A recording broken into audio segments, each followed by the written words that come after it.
अस्सलाम वालेकुम। अभी जो मैं पढ़ने जा रही हूँ उसमें मैं बिज़ाही तो खुद का नाम ले रही हूँ, खुद पे तंज़ कर रही हूँ, लेकिन वो सब मेरी ज़ात पे तंज़ नहीं है। वो मैं हर मुसलमान से सवाल करना चाह रही हूँ। एक्चुअल में हर मुसलमान पे तंज़ कर रही हूँ कि अल्हम्दुलिल्लाह मुसलमान है, लेकिन इस्लाम को फॉलो नहीं कर पा रहे हैं। तो बस वही चीज़ है जो मैं बताना चाह रही हूँ यहाँ पे। फ़िरक़ों में बटा ही सही पर मैं मुसलमान हूँ। फ़िरक़ों में बटा ही सही पर मैं मुसलमान हूँ। तू काफिर लगाया रट्टा ही सही पर मैं मुसलमान हूँ। कलमा नमाज रोज़ा हज्जो ज़कात एक तरफ, कलमा नमाज रोज़ा हज्जो ज़कात एक तरफ।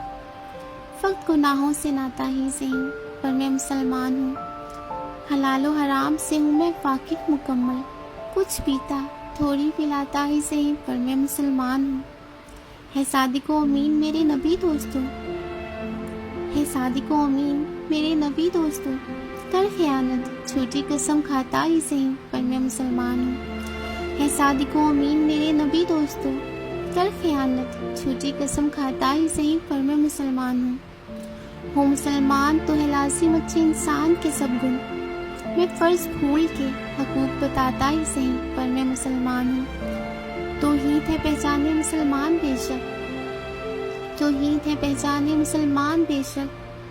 सर हर दर पे झुकाता ही सही पर मैं मुसलमान हूँ। तौहीद है पहचाने मुसलमान बेशक, सर हर दर पे झुकाता ही सही पर मैं मुसलमान हूँ। मुसलमान का मतलब है मुसल्लम ईमान सदा, मैं ईमान से हटा ही सही पर मैं मुसलमान हूँ।